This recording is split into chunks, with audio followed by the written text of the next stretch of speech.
주님께서 여러분과 함께 마테오가 전한 거룩한 복음입니다.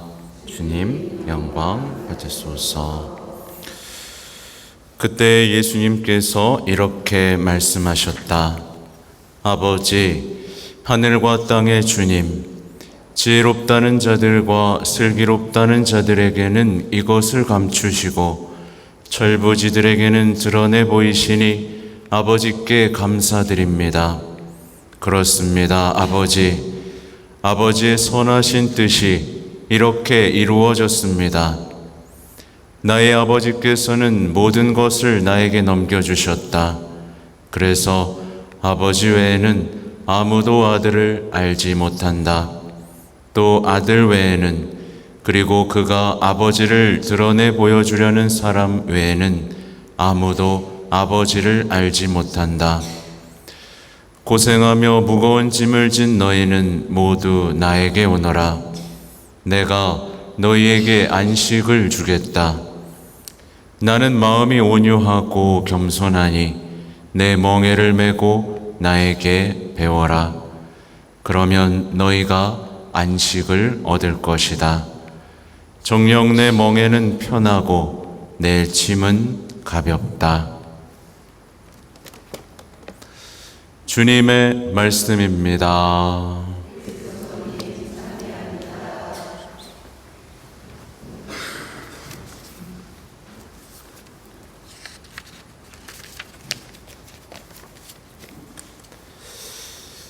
전미예수님,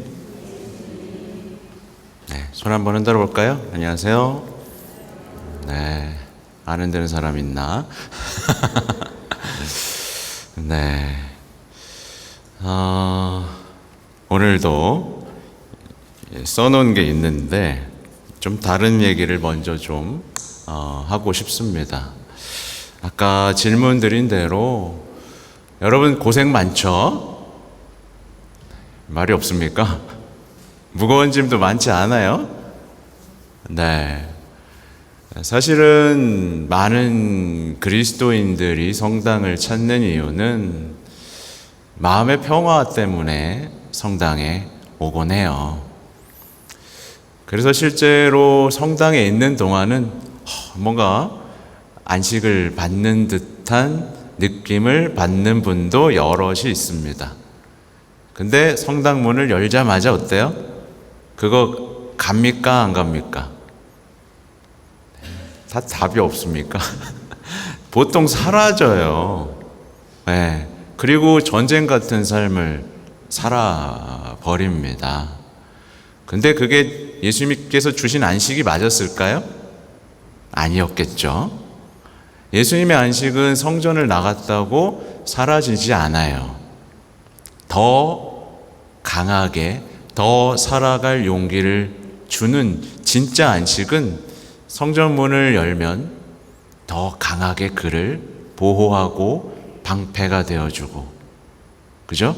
그가 다시 씩씩하게 살아갈 힘을 주는 게 진짜 안식이겠죠? 오늘 복음에서 고생하며 무거운 짐을 진 너희는 모두 나에게 오너라 라고 하십니다. 근데 이 첫 문장부터 우리는 실천을 안 하는 경우가 많이 있어요. 오너라 했는데 안 와요. 네, 오너라 했는데 근처만 맴도는 경우들이 많죠. 어디까지 가보셨습니까? 네. 아무튼 오늘의 말씀은요, 이제 당시 상황을 좀 살펴보면 이제 그들에게 고생하며 무거운 짐이란 율법이라고 보면 좋을 것 같아요. 율법을 다 실천하고 실천도 하고 살아가기도 하기도 그냥 너무 힘들었던 거죠. 힘들었죠. 근데 이제 그거 내려놓고 그거 말고 이제 나는 마음이 온유하고 겸손하니 내 멍에를 메고 나에게 배워라. 그거 내려놓고 이제 내가 너한테 멍에를 줄 건데 요거 메고 나한테 배워라. 이 얘기예요. 요거를 좀 현대적으로 바꿔보면 뭘까? 여러분을 힘들게 하는 게 뭘까요? 자존심? 뭐 이런 것들이 있겠죠? 여러분 힘들게 하는 거 분명히 있어요. 근데 대부분 자존심인 것 같아요. 그렇죠? 그거 내려놓고 뭐 매라고요? 멍에. 예를 들면 그런 겁니다. 자존심 내려놓고 이제 내 십자가 한번 메고 나 따라와 볼래? 뭐 예를 들면 이런 얘기인 거예요. 이제 그거 신경 쓰지 말고 자존심 내려놓고 십자가도 메고 내 뜻도 내가 시키는 대로 한번 해보면서 나한테 한번 배워볼래? 이건데 하실 수 있겠어요? 대부분 안 합니다. 안 합니다. 왜 그렇게요? 자기가 더 똑똑하니까. 그래서 오늘 복음에 나오죠. 지혜롭다는 자들과 슬기롭다는 자들은 감추신다 그랬잖아요. 그죠? 근데요, 그러니까 지혜롭다라는 자, 슬기롭다는 자들은 성당에 나오지만 십자가의 길을 따르라 그러면 따라요, 안 따라요? 안 따라요. 저건 어리석은 거라는 판단을 이미 내렸기 때문에 그렇죠. 그죠? 근데 여러분 이건 손들 수 있을 겁니다. 여러분이 지혜로워요? 하느님이 지혜로워요? 여러분이 여러분보다 하느님이 얼마만큼 지혜로울까요? 네? 상대가 될까요? 돼요, 안 돼요? 안 되죠. 안 되죠. 인정하시죠? 인정 안 하는 사람 있습니까? 없죠? 없죠. 없어요. 근데 그 지혜로운 하느님이 인생을 완성하기 위해서 선택한 게 뭐예요? 십자가죠. 이거보다 더 지혜로운 길을 알려줄 수가 없었던 겁니다. 이건 인정하세요? 이제 성모님 얘기도 여기서 나오는데 우리가 생각할 땐 어때요? 우리의 지혜로는 하느님이시면 그냥 인간 어른으로 딱 와서, 그죠? 막 힘써가면서 가르쳐 준 다음에 그냥 협박 한번 해놓고 올라가시면 되는 거거든요. 그럼 사람 말 잘 듣겠죠? 안 들을 때마다 와가지고 혼내주고. 이게 우리 인간의 지혜잖아요. 근데 하느님의 지혜는 뭘 하셨냐? 한 여인의 아들로 태어나는 걸 선택하셨어요. 그죠?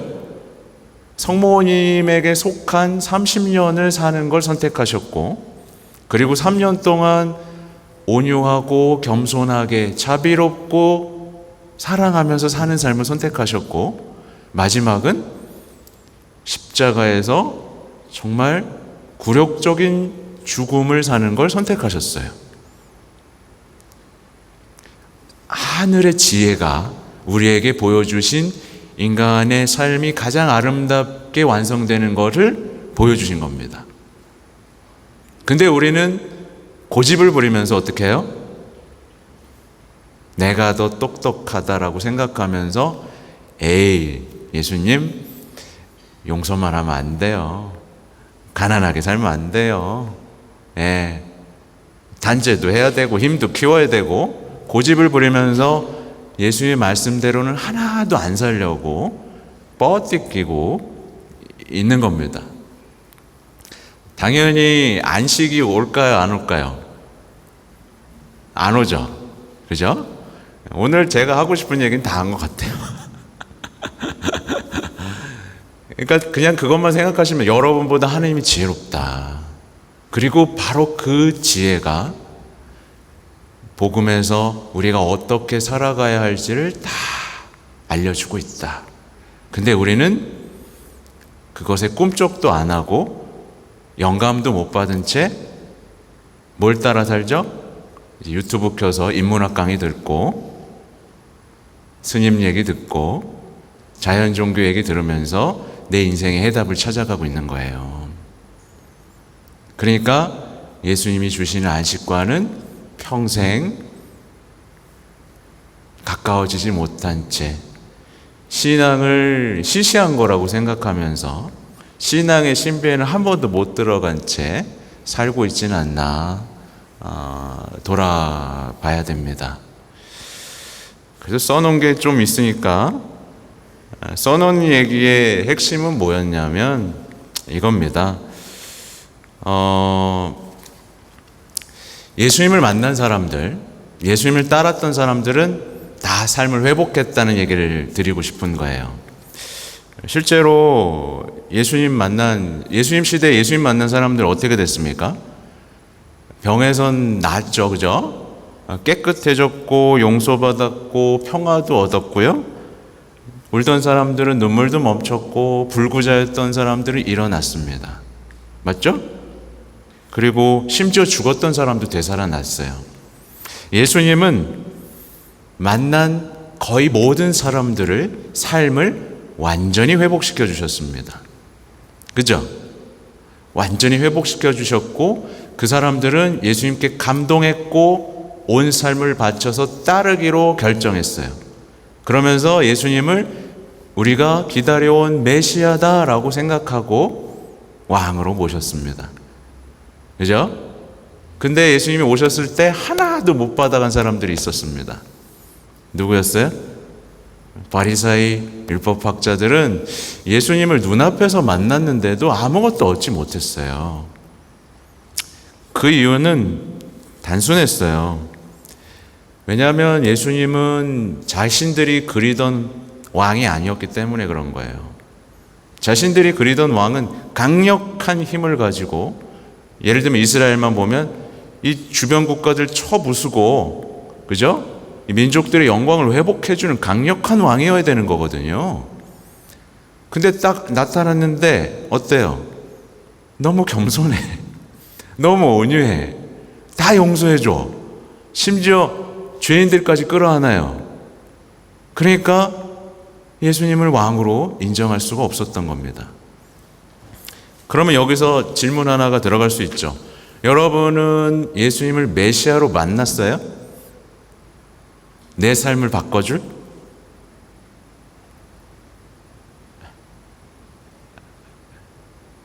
조용하네요.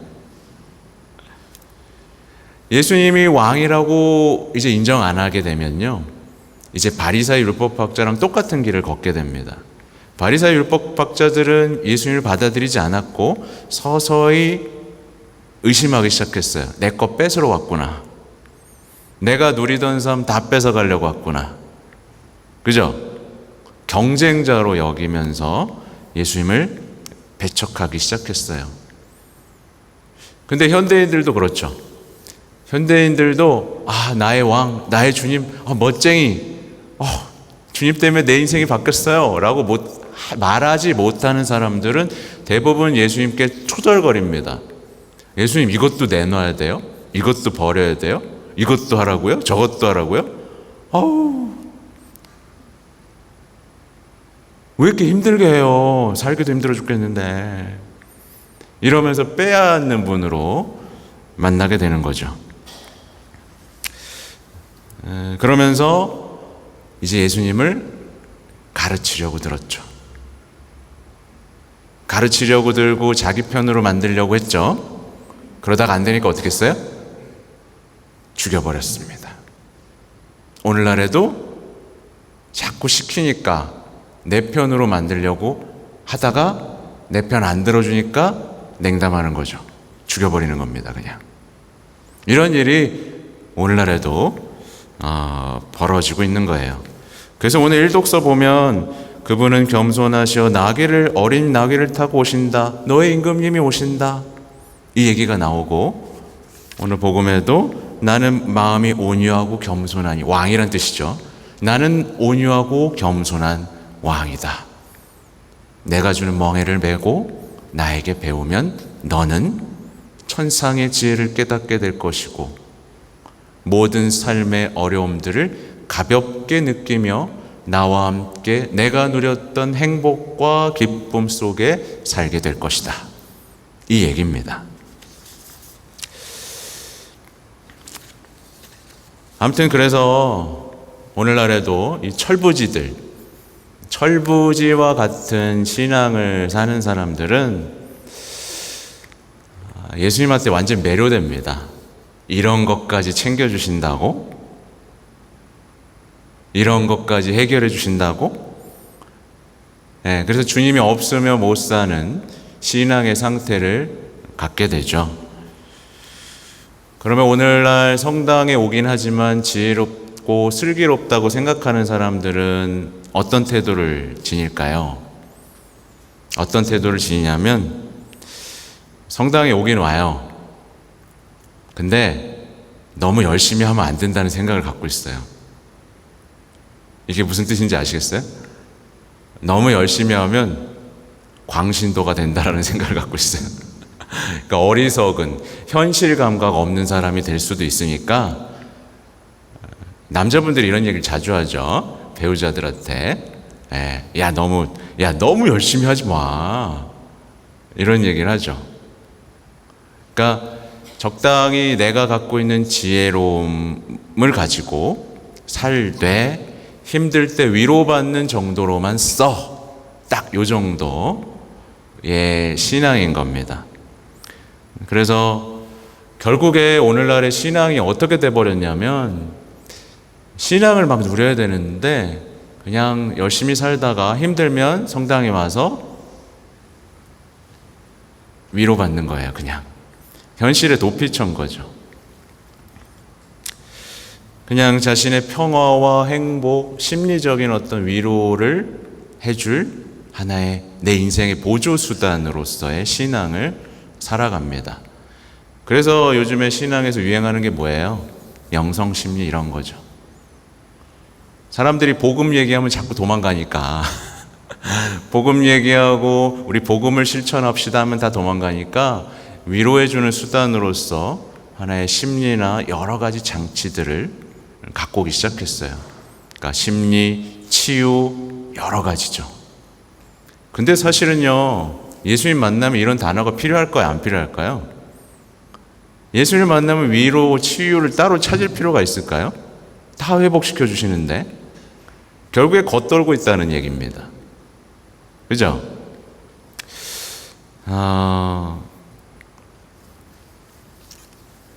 결론은 뭐겠습니까, 여러분? 철부지가 되시면 됩니다. 근데 제가 항상 이런 거 말씀드릴 때 결론에서 말씀드리죠. 어렵다는 걸 압니다. 어렵다는 거 알아요. 어렵다는 건 아는데 여러분이 포기하지 않고 복음대로 살아보고 싶다라는 열망이 있잖아요. 그러면 어느 순간 주님께서 해주십니다. 그게 신앙이에요. 우리는 세상에 익숙해서 우리가 열심히 하면 되는 상황만 봐왔죠. 신앙은 열심히 한다고 되는 게 아닙니다.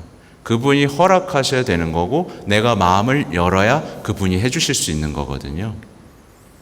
그래서 이 역동을 이해하시는 분들은 정말 신앙의 아름다움 속에서 다른 사람과 다른 아름다운 신앙을 살아갑니다. 근데 그렇지 않으면 그냥 아까 말씀드린 대로 그냥 힘들 때 찾아와서 위로받고 다시 힘들고 다시 상처받고 다시 성당 오고 왔다 갔다 이렇게 그러면서 너무 시시하지 않습니까? 완전히 치유돼서 세상을 치유하는 사람이 되면 훨씬 더 아름답지 않겠어요? 여러분은 그런 삶으로 초대됐다는 것을 기억하면서 다시 한번 이 말씀을 읽어드릴게요. 고생하며 무거운 짐을 진 너희는 모두 나에게 오너라. 내가 너희에게 안식을 주겠다. 나는 마음이 온유하고 겸손하니 내 멍에를 메고 나에게 배워라. 그러면 너희가 안식을 얻을 것이다. 정녕 내 멍에는 편하고 내 짐은 가볍다. 예, 부디 예수님의 지혜 속에서 완전히 새로워진 삶을 체험하는 여러분이 되시길 바랍니다. 아멘.